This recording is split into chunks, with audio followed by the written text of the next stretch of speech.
नमो अरिहन्ताणम्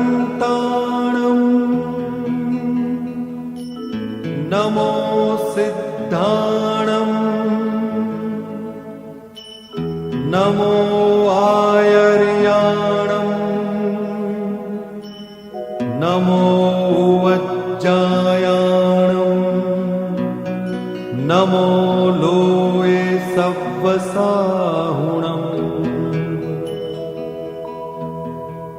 एसो पञ्चनमुक्कारो सव्वपावप्पणासनो मङ्गलाणं च सव्वेसिं परमं हवै मङ्गलम्।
श्रव्यचर में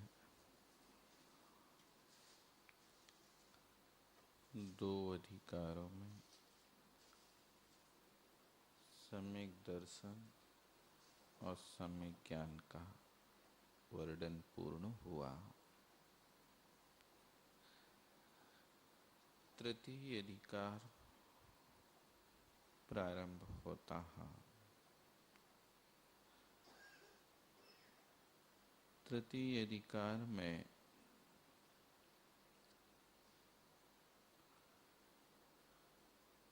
श्रावक के व्रतों का वर्णन प्रारंभ होता है।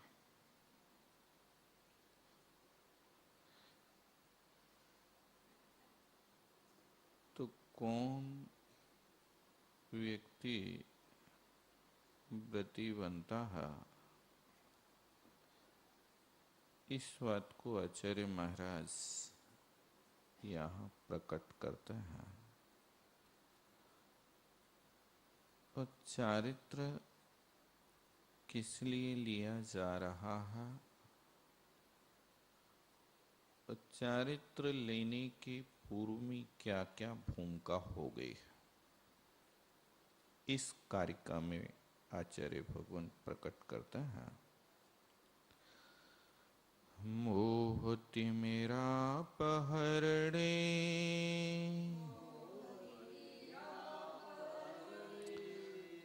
दर्शन लाभादवाप्त संज्ञान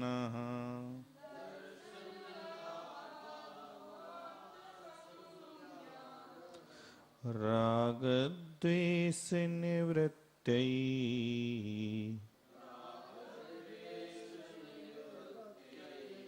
चरणं प्रतिपद्यते साधु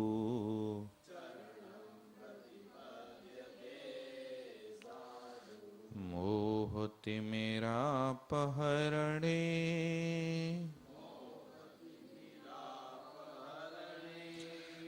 दर्शन लाभादवाप्त संज्ञान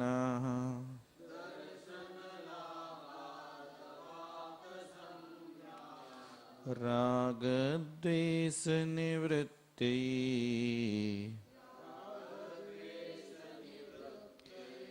चरणं प्रतिपद्यते साधु।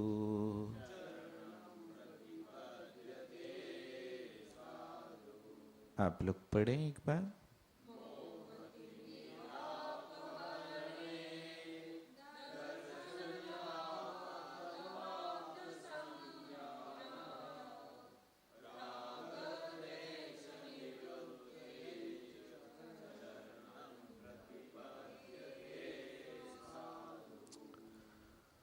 मोह तिमिर अपहरणे दर्शन लाभात। यहां पर मोह तिमिर, मोह रूपी अंधकार। कौन सा मोह? मोह के भी दो भेद होते हैं, एक दर्शन मोह और एक चारित्र मोह। तो मोह तिमिर दर्शन मोह रूपी अंधकार के अपहरण होने पर, अपहरण माने नष्ट होने पर, दूर होने पर दर्शन लाभात, दर्शन की प्राप्ति होती है। कौन से दर्शन की? सम्यक दर्शन की प्राप्ति होती है। सम्यक दर्शन की प्राप्ति के लिए इस मोह को नष्ट करना ही पड़ता है।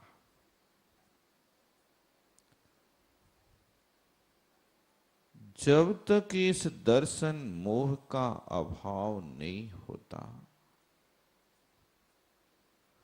तब तक जीव को सम्यक्त की संज्ञा नहीं होती।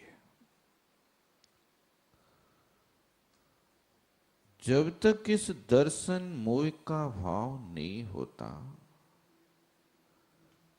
तब तक सम्यक श्रद्धान का भाव भी नहीं होता। ना सम्यक श्रद्धा होती है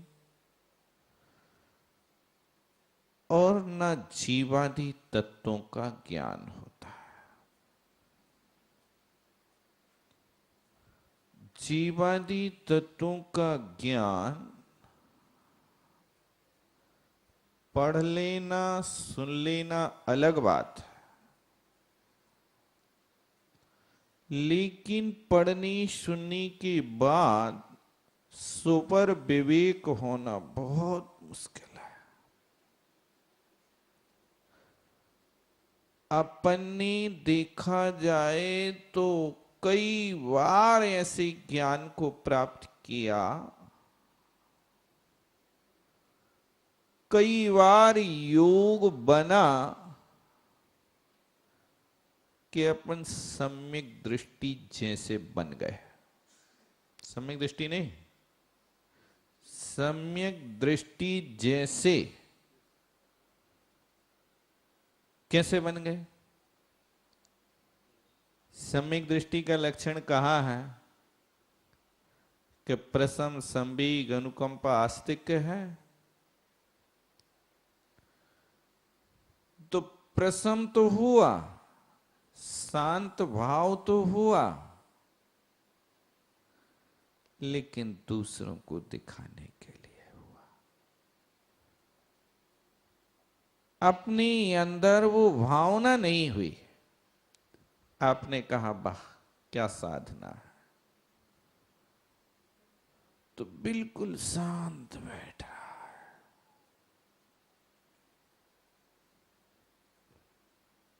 और जैसी जैसी भीड़ देखता जाता है, तैसा तैसा बाहर से निश्चल होता जाता है। लेकिन जैसे ही भीड़ हटती है और एकांत होता है, बनावटी बेस एक साइड, और फिर अपना वही काम चालू हो जाता। होता ना ऐसा? संसारी प्राणी करता भी है। दिखाने का बेस अलग और घर में रहने का बेस अलग। भाई साहब, आप बढ़िया नए नए कपड़े जब घर से बाहर निकलते हो तब पहनते हो कि जब घर में रहते हो तब पहनते हो? कब पहनते हो बताओ? किसके लिए है ये नए कपड़े? हैं? घर में तो लुंगी पहन के भी रह लेते हैं, नहीं रहते?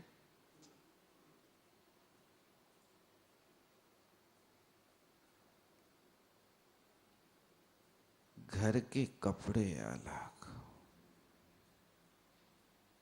वो मंदिर जाने के अलग, नेतागिरी में जाने के, रिश्तेदारी में जाने के तो अलग। इस सारा का सारा वेश बनाया जा रहा है, ये किस लिए है? और अनुकंपा, आप यदि हरी घास पर चल रहे हैं तो आपको देख करके हमें रोमांच होगा। ओहो, आप क्या कर रहे हो? जीवों का घात कर रहे हो। और जब कोई ना होवे तो उस घरी घास पे जाके कबड्डी खेलता है?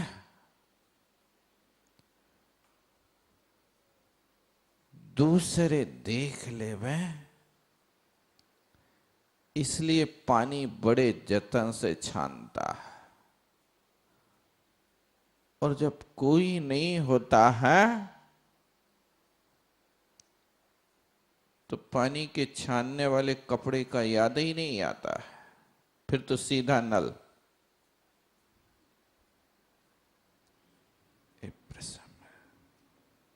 और आस्तिक, आपका आस्तिक भाव कहां पर है? सच्चे देव के प्रति कि कहीं और है? सच्ची आस्था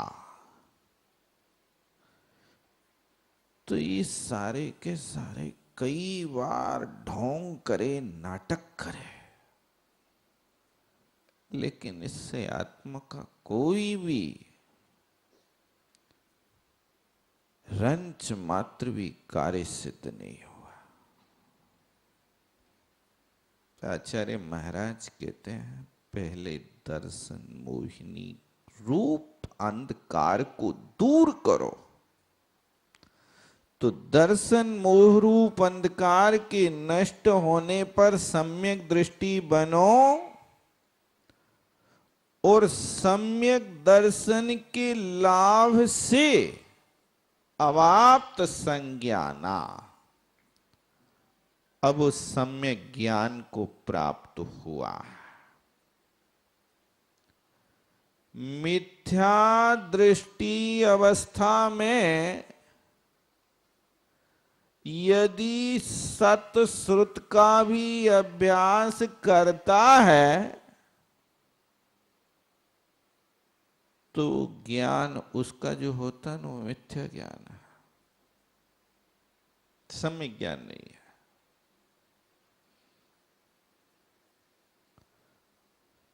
दर्शन की प्राप्ति से फिर उसको सम्यक ज्ञान हुआ। इतना काम कर चुका, अब आगे चरणम प्रतिपद्यते, चारित्र को प्राप्त हो रहा है। लक्ष्य क्या है?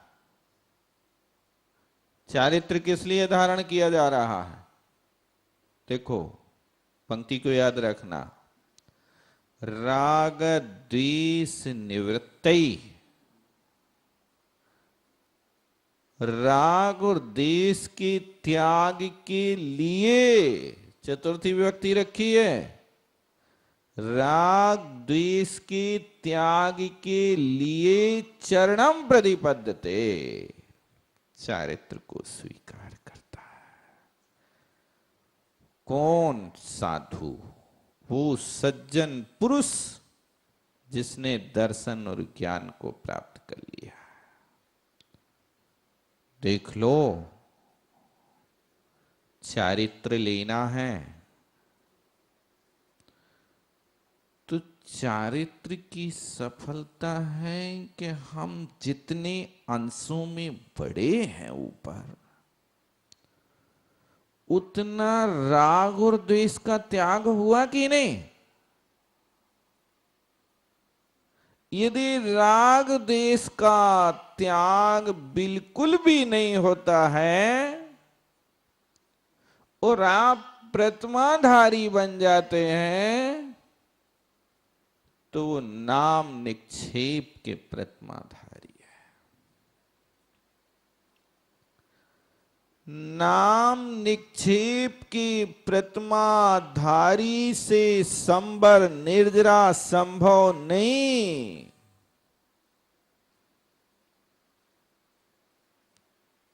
सम्यक दृष्टि जीव का लक्ष्य कहां रहता है? अंदर की ओर रहता है कि वो संबर निर्जरा कैसे करे, मूल लक्ष्य। और संबर निर्जरा कसायों के अभाव से होती है।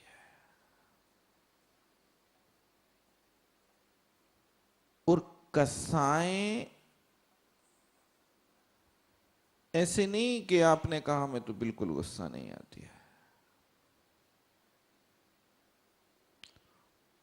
ऐसा कहने से कोई कसाय का त्यागी नहीं होता है।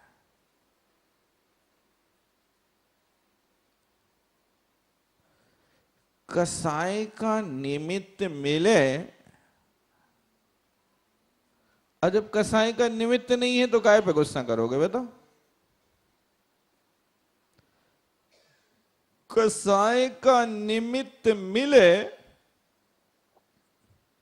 और उस समय परिणाम बिल्कुल निर्मल बने रहे,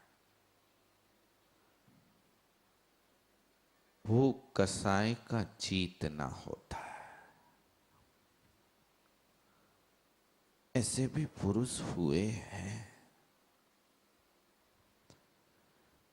जिन पुरुषों के पास इतनी क्षमता हुई कोई सहन नहीं कर पाएगा। और वे साधु नहीं थे, गृहस्थ थे। सच्चे ज्ञान की प्राप्ति का फल तो वही है कि निमित्त मिल रहा है लेकिन कसाय शांत है। कैसे संभव है? मध्य प्रदेश में बुंदेलखंड में एक विद्वान हुए हैं, आप लोगों ने नाम सुना होगा, पंडित गोपाल दास जी बरैया।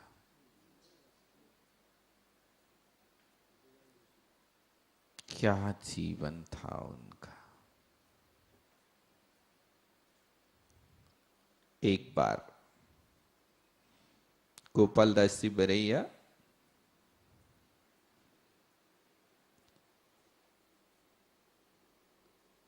मुरैना विद्यालय में प्राचार्य थे।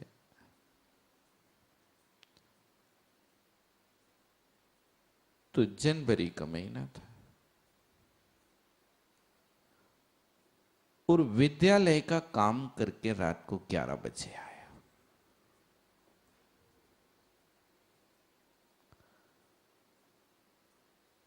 तो उनकी पत्नी पता है कैसी थी? ज्वालामुखी थी, बहुत कठोर जिसका स्वभाव।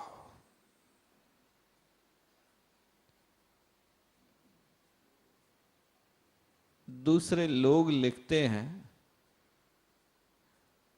कि काश दूसरों के यहां होती वो, तो पता नहीं उसका क्या होता। इतनी क्रोधी स्वभाव, इतना क्रोध स्वभाव, पग पग पर। फिर भी पंडित जी हाथ जोड़े रहते थे। अब रात को 11 बजे विद्यालय से आए, तब तक तो श्रीमती जी सो चुकी थी। पंडित जी ने दरवाजा खटखटाया। बाई जी, बाई जी, दरवाजा खोलो। पहले तो 2-5 मिनट तक नींद खुल गई, फिर भी आवाज नहीं दी, लेकिन बार बार, बाई जी, आवाज आई अंदर से, बाहर खड़े रहिए, आज अंदर मत आना। क्या मैं नौकरानी हूं कोई तुम्हारी? सारी रात पहरेदारी करती रहूं? जाइए। शांत। 5 मिनट बाद फिर दरवाजा, बाई जी, बहुत ठंडा है, दरवाजा खोलो। नहीं खोलेंगे, बाहर सोइए। ओह, अब फिर दरवाजा खटखटाया। बाई जी, ऐसा करो कि एक गद्दा पल्ली हमें दे दो, हम बाहर सो जाए। किससे कह रहे? बाई मतलब वाइफ से, पत्नी से।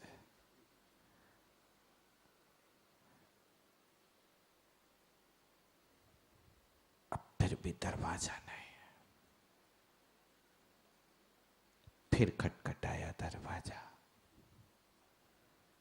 बाई जी, रात में कहां जाएं? दरवाजा खोलो ना। अब तो पारा चरम सीमा पर। दरवाजा खोला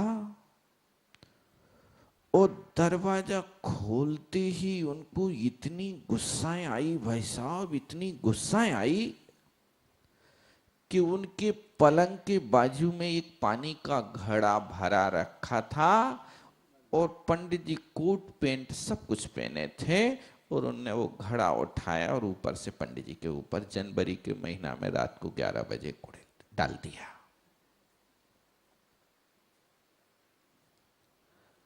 पंडित जी कहते हैं, हे देवी, तू गरजती तो रोज थी, लेकिन बरसी आ जाइया है।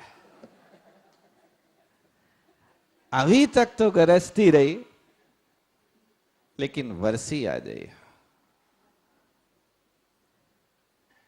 जब ऐसी परिणति आ जाए कि जिसके अधीन में वो व्यक्ति रह रहा, लेकिन सिर पर बैठ करके भी अत्याचार कर रहा है, उसके प्रति भी कसाय भाव जागृत ना होवे, वो व्यक्ति चारित्र का पात्र होता है। अन्यथा चारित्र धारण करना बच्चों का काम नहीं है। बहुत टेढ़ी खीर है। समंत भद्र महाराज लिखते हैं, साधु हो सज्जन पुरुष चरणम प्रतिपद्यते, चारित्र को धारण करता है। चारित्र को धारण करने का लक्ष्य राग द्वेष निवृत्त है। राग और द्वेष के त्याग के लिए चारित्र को धारण किया जाता है। और ये मीठे जहर हैं। द्वेष तो पता चल जाता है, लेकिन राग की दशा बड़ी निराली है। राग ऐसा प्रवेश करता है अपने अंदर की अपन को पता नहीं चल पाता, और वो आकर के अपने अंदर काम कर जाता है और बंध की प्रक्रिया अपने अंदर चालू रहती है। वो राग द्वेष दोनों समवृत्ति बनी रहे। शत्रु है तो उसके प्रति द्वेष ना हो, वो मित्र है तो उसके प्रति राग ना हो। अपन को बहुत जल्दी पक्षपात होता है। कोई सेवा कर दे, थोड़ा सा हमारा सहयोग कर दे, और भी कोई कार्य कर दे, तो राग अपने आप में चरम सीमा का होने लगता है। वो थोड़ा सा हमारी इच्छा के विरुद्ध चलने लगे तो फिर वहां द्वेष होने लगता है। वो दूसरे लोगों से तो छोड़ो, अपने बेटे से भी राग और द्वेष दोनों ऐसे होने लगते हैं। तो चारित्र राग द्वेष के त्याग के लिए धारण किया जाता है। अब आगे कहते हैं, राग द्वेष निवृत्ते हिंसादि निवर्तना कृता भवति।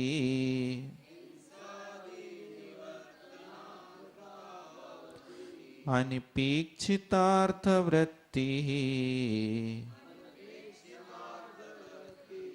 कः पुरुषा सेवते नृप्तीन्। राग द्वेष निवृत्ते हिंसादि निवर्तना कृता भवति।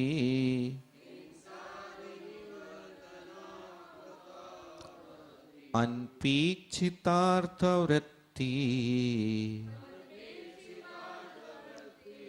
कः पुरुषः सेवते नृप्तीन्। आप लोग पढ़ेंगे एक बार।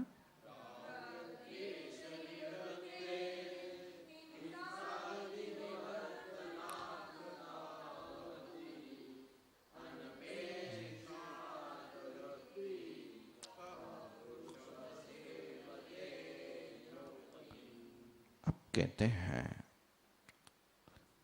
राग द्वेष निवृत्ति है। राग और द्वेष की निवृत्ति होने से हिंसादि निवर्तना कृता भवति। हिंसादि पापों की निवृत्ति माने त्याग स्वयं ही हो जाता है। देखो, दो प्रकार की हिंसा है, एक द्रव्य हिंसा और एक भाव हिंसा। द्रव्य हिंसा का अर्थ क्या है? किसी जीव के आयु आदि प्राणों का या इंद्रिय आदि 10 प्राणों का घात कर देना, उसका नाम द्रव्य हिंसा है। 10 प्राणों का ही घात हो ऐसी बात नहीं, किसी एक प्राण का भी घात हो जाता है। एक प्राण का घात कैसे होगा? आपने गुस्से में आकर के किसी का हाथ तोड़ दिया, तो ये क्या हो गया? स्पर्शन इंद्रिय का घात हो गया ना। किसी जीव का आपने क्रोध में आकर के कान काट के फेंक दिया, पैर तोड़ दिया, आंखें फोड़ दी, दांत तोड़ दिए, तो क्रोध के काल में यदि शरीर के किसी एक ही अंग का भी घात कर दिया जाता है तो वो भी द्रव्य हिंसा है। तो द्रव्य हिंसा और भाव हिंसा। भाव हिंसा क्या है? अपनी आत्मा में राग द्वेष परिणामों की उत्पत्ति होने का नाम भाव हिंसा है, और किसी जीव के प्राणों का घात करना द्रव्य हिंसा है। तो इसमें मूलता कर्म का बंध किससे होता है? भाव हिंसा से होता है, राग द्वेष से होता है।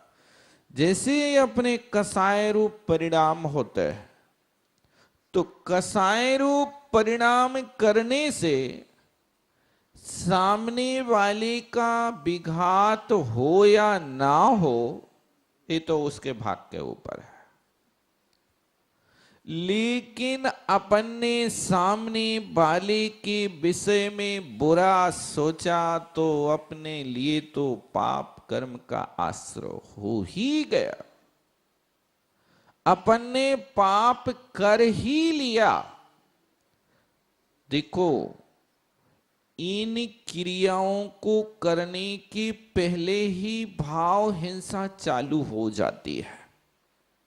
आपने किसी के विषय में सोचा कि हमें इस व्यक्ति की अकल ठिकाने लगाना है, बहुत नेतागिरी करता है, आगे बढ़ बढ़ के बोलता है, द्वेष पैदा हो गए ना। तो अब उसके विषय में आपका मन चल रहा है कि मैं इसको कहीं भी एकांत में मिले और 4 थापड़ लगा दूं, ऐसा मन में आ रहा बार बार भाव। अब जब से आपने योजना बनाई है और जब तक कार्य में सफलता नहीं मिल रही है, तब तक आप कितनी भाव हिंसा कर रहे हो, ये पता है आपको? आपने भाव किया, इस भाव के करने मात्र से अपन को भाव हिंसा का दोष लग रहा है। इसलिए मन में खोटे भाव आवे और तत्काल अपन को तत्व ज्ञान की ओर बढ़ना चाहिए। हे आत्मन, इसमें किसी दूसरे का कुछ भी होने वाला नहीं। तुम कहां जा रहे हो? हम सामने वाले का भला बुरा कर सकते हैं। सामने वाले का भला बुरा तो तब होगा जब उसके पाप कर्म का उदय होगा। तुम किसी को मार नहीं सकते, किसी का तुम कुछ भी बिगाड़ नहीं कर सकते।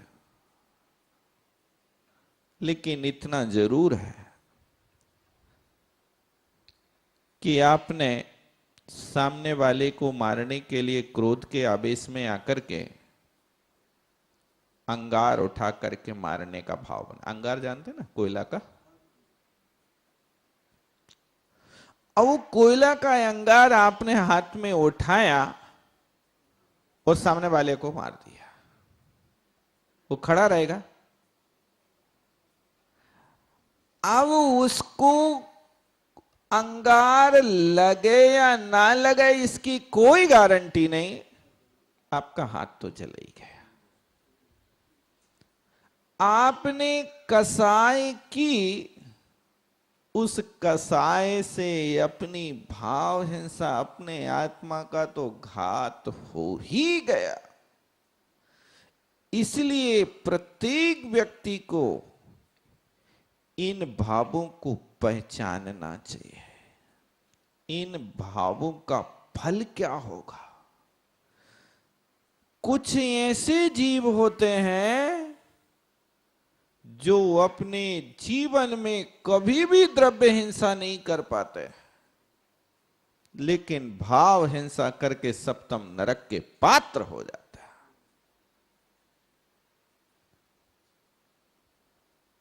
एक राघव मच्छ होता है, वो कहां होता है? स्वयंभू रमण समुद्र में होता है, अपने यहां नहीं होता। और स्वयंभू रमण समुद्र में होता तो कितना बड़ा होता है? 1000 योजन की अवगाहना वाला होता है। 1000 योजन की उसकी शरीर की अवगाहना है। बहुत बड़ा लंबा चौड़ा है। 4 कोस का 1 योजन होता है।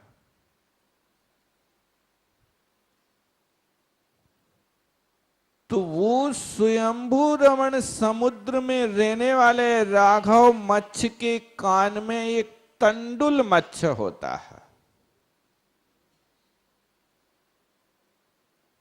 कहीं कहीं आचार्य लोग आंख में कहते हैं कि आंख के ऊपर होता है। और राघव मच्छ जब इतनी बड़ी अवगाहना होती तो खाता कितना होगा भाई साहब? खाने का भी तो हिसाब किताब होता है। आप देखो, खा पी करके सो रहा है, पेट भर गया, दिन भर तो खाता नहीं रहता। जब सोता है तो उसका मुंह खुल जाता है। तो मुंह कितना बड़ा होता है? दिल्ली का इंडिया गेट तो छोटा पड़ जाता है, क्योंकि वो तो 25-50 फुट का है। और 1000 योजन की अवगाहना वाला जो जीव है वो तो समुद्र के बीच में टापू जैसा खड़ा हो जाता है। अब उसका मुंह खुला है तो लाखों जल जंतु उसके भीतर बाहर होते रहते हैं। अब वो कान में बैठा तंडुल मच्छ भाव करता है कि देखो ये प्रमादी बना सो रहा है, काश इसके स्थान पर मैं होता तो मैं तो एक जीव को नहीं छोड़ता, सबको खा जाता। वो पूरे जीवन भर एक भी जीव को नहीं खाता है द्रव्य से, लेकिन ऐसे भाव सारे जीवन भर। कितनी बड़ी आयु होती है उसकी पता है? 1 कोटि वर्ष पूर्व की आयु होती है। 1 कोटि वर्ष पूर्व उस तंडुल मच्छ, कहने का नाम तंडुल है, आयु 1 कोटि वर्ष पूर्व की। वज्रवृषभ नारा संगनन संगी पंचेंद्री, ये सारी की सारी चीजें उसके पास होती है उस तंडुल मच्छ के। तो अब वो ऐसा भाव करते करते जब मरता है तो वो भी 7वें नरक का पात्र होता है। जिसने जीवन भर जीवों को मार करके खाया वो भी 7वें नरक जा रहा है। वो जिसने सारे जीवन भर कान में रह करके कान के मल को तो खाया लेकिन किसी एक जीव को नहीं खाया, वो भी मरकर 7वें नरक में जा रहा है। राघव मच्छ पूछता है, यार तंडुल भाई, हमने तो जीवों को मार करके सप्तम नरक प्राप्ति किया, तुम कैसे यहां आ गए? तो कहता है कि हमने मारा नहीं, लेकिन छोड़ा एक को नहीं।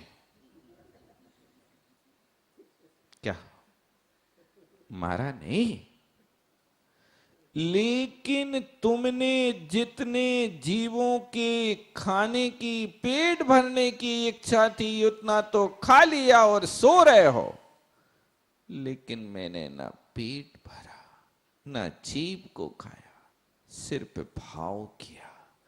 उसके माध्यम से मुझे यहां आना पड़ा। सोच लो, हमारे पास वो शक्ति नहीं, हमारे पास उस कार्य की करने की क्षमता नहीं, लेकिन फिर भी लोग भाव तो कर ही लेते हैं। मान लो टीवी पे आपको समाचार मिल जाए कि अमेरिका ने लादेन को ढूंढ लिया और उसको सूली पर चढ़ा दिया, बताओ आप क्या कहोगे? हैं? बहुत अच्छा। ये क्या है? तुम्हारे पास, तुम्हारे साथ कौन सी गद्दारी करी लादेन ने? तुम्हारा कौन सा धन हड़पा? तुम्हारे परिवार का कौन सा विनाश किया उसने? लेकिन भारत नहीं, सारा संसार इस बात को सुनकर के बस एक ही बात कहता है, अच्छा हुआ, अच्छा हुआ। इसका परिणाम तुम्हें क्या मिलेगा पता है? अमेरिका ने उसको मार करके हिंसा की है और आपने बिना मारे अच्छा कहा है। लादेन को मारने का पूरा पाप आपके सिर पर है। स्वीकार करोगे इस बात को? रागद्वेष निवृत्ति ये लिखा है। अच्छा हुआ ना, बहुत खूंखार था, बहुत धोखेबाज था, और लोग नमक मिर्च लगाएंगे। अमेरिका ने सीधा पकड़ करके मार दिया कि तड़फाया भी? क्या किया? अरे मैं तो होता तो उसको तेजाब की टंकी में डुबो करके क्या करते हैं, ये देखो, ऐसे संक्लेश भाव आप एक जीव के साथ करते हो, इसका पूरा का पूरा फल है भाव हिंसा है। इन भावों को संभालो, सोचो इन भावों का फल क्या होगा। हमेशा आप किसी भी खोटी वस्तु पर अपना विचार जाए, वो तत्काल लौट करके आओ और सोचो इन भावों का फल क्या होगा। भोगना किसको पड़ेगा? कौन भोगेगा बताओ? स्वयं पाप के कार्य कोई नहीं भोगता। अच्छे कार्यों में तो दुनिया हाथ बटा लेती है, लेकिन पाप का फल जब मिलता है तो कोई साथ नहीं देता, अकेले को ही भोगना पड़ता है। तो बहुत अच्छी पंक्ति है, देखो, राग द्वेष निवृत्ते, राग द्वेष के त्याग होने से हिंसादि निवर्तना, हिंसादि परिणामों की, पापों की प्रवृत्ति समाप्त हो जाती है। फिर पाप करने का भाव ही नहीं होता है। दृष्टांत आचार्य महाराज देते हैं, अनपेक्षितार्थ वृत्ति कहा पुरुषा सेवते नृप्तीन। जिस व्यक्ति को अपेक्षा नहीं है, किसकी? आजीविका की, पैसों की। तो जिसको पैसे नहीं चाहिए वो राजा की सेवा किस लिए करेगा? राजा की सेवा तो वही करता है जिसको पैसे की आवश्यकता है। तो इसी तरह यहां पर राग द्वेष समाप्त हो गए, तब हिंसादि पापों का काम ही क्या रहा? वहां उनकी भी निवृत्ति हो जाती है। इस प्रकार यहां पर आचार्य महाराज ने भाव हिंसा के त्याग का फल बताया। तो अपन को प्रत्येक क्षण बस यही बात पकड़ना है कि अभी हमारा भाव कैसा है। जितना भी काम होता है उस सब भावों से होता है। हमारा धर्म भाव प्रधानी है। आप एक ऐसे स्थान पर रहकर के भी यदि खोटे भाव करते हैं तो पाप है, और यदि खोटे स्थान पर रहकर के भी अच्छे भाव करते हैं तो पुण्य है। संगति के माध्यम से भी परिणामों में स्खलन हो जाता है और लोग वैसा समझने लगता है।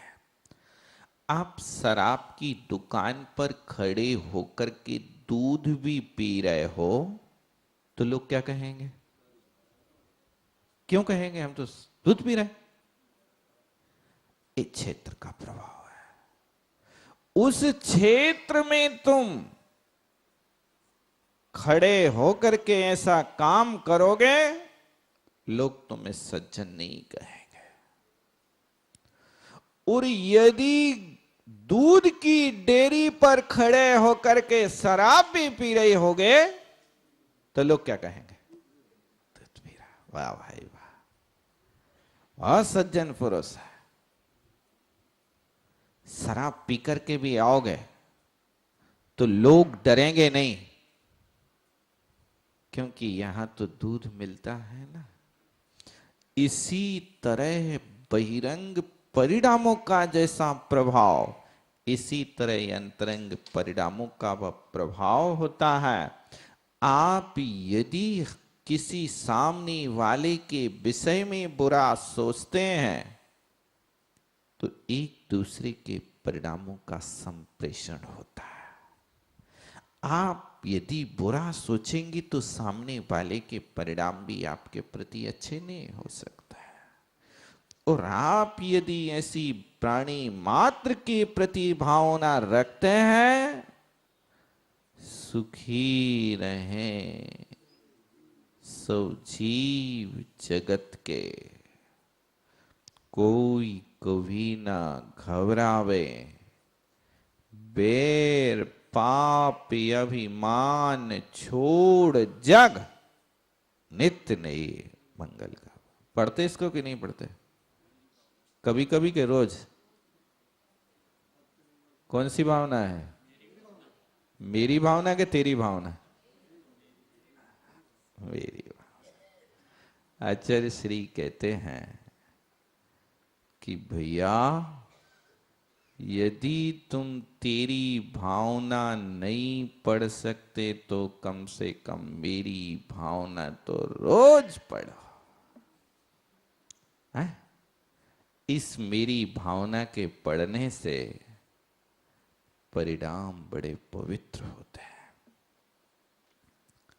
अब आगे कहते हैं, चारित्र का लक्षण बताता है। हिंसा नृत चौरेभ्यो मैथुन सेवा परिग्रहाभ्याम च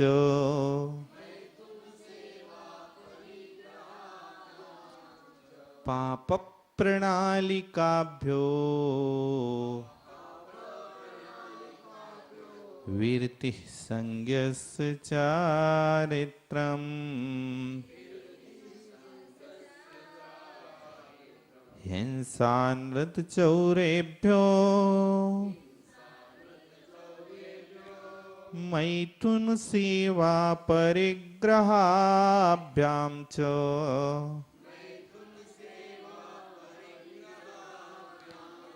पाप प्रणालिकाभ्यो विरति संज्ञस्य चारित्रम्। आप लोग पढ़े एक बार।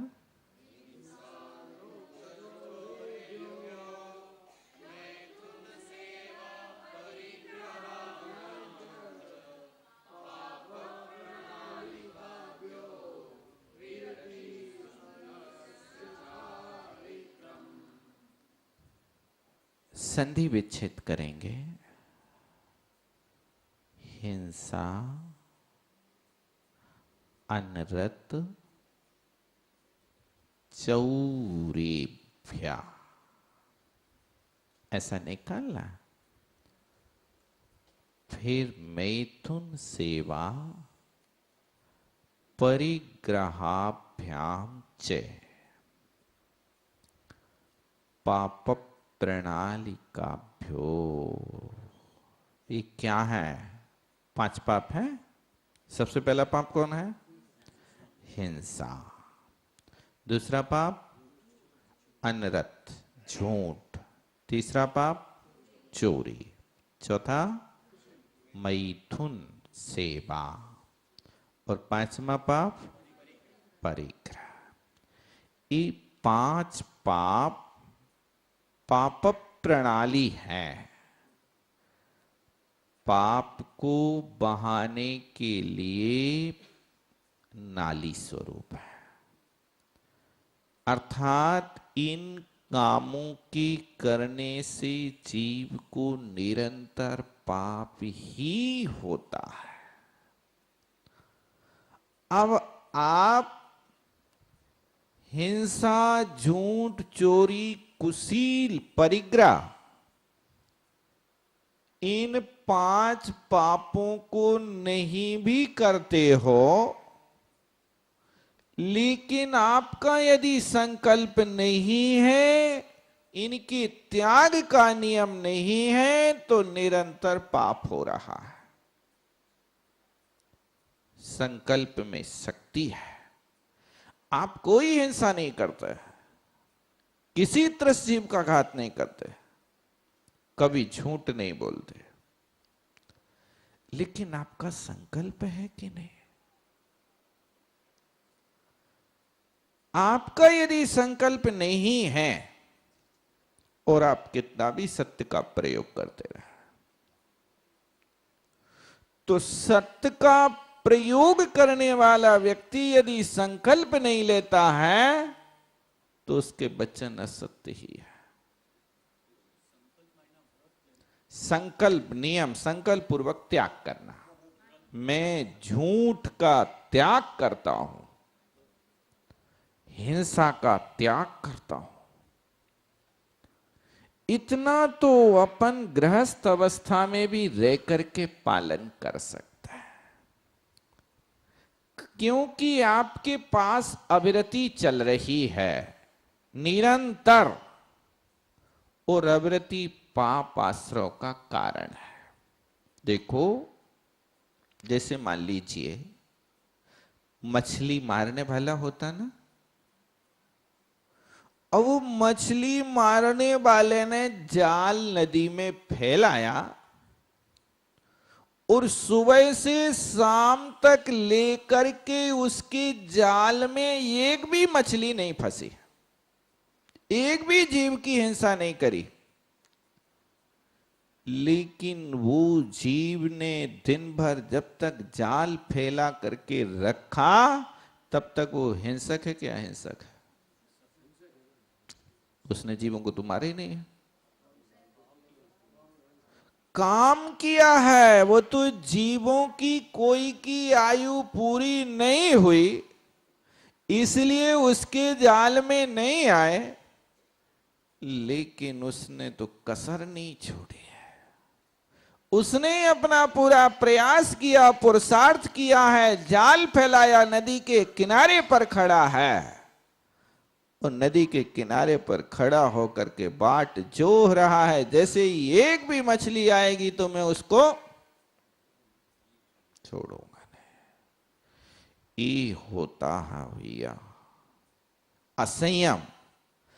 आप भी पूरे जीवन भर ऐसा सोच रहे हैं कि मैं किसी जीव को नहीं मारूंगा, लेकिन संकल्प तो करो, प्रतिज्ञा तो करो। प्रतिज्ञा लेने में तो डर लगता, कोई कल आया और हमें मारने लगा तो, कोई हमारे घर में चोरी करने लगा तो। अरे भले आदमी, जब कोई आए और तुम्हारी परिस्थिति ऐसी बने तब सोच लेना। अभी से क्यों असंयम? कोई आ जाए तो